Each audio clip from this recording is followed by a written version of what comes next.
processes that have been happening on the continent, either the Nairobi process, or the Luanda process, or the AU process, have been very, very essential in building a foundation of peacemaking and also confidence building, up to and including agreements that have been reached for a ceasefire between the belligerents, up to and including the withdrawal of, say, the SADC forces as they are withdrawing now.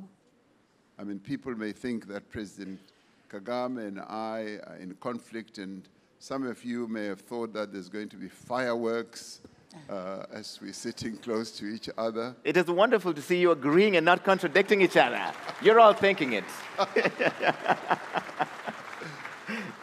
So all these efforts have been building a very strong and firm foundation. And of course, because our countries on the continent are not islands, we don't live alone in this God-given world or planet.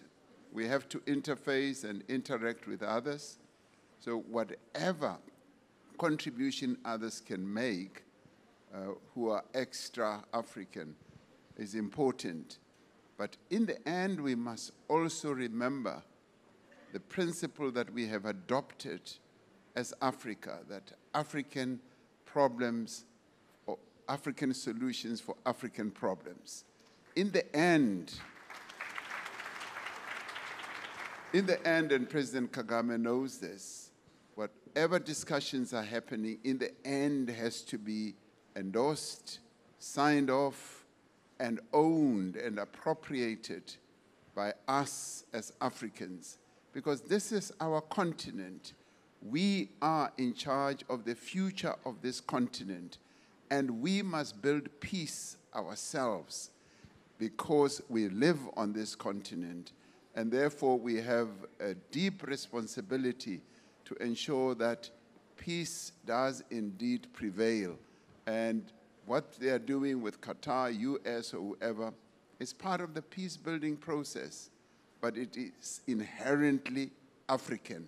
And we must thank and applaud those who are assisting because they are our partners. But we are the owners of the whole process ourselves as Africans.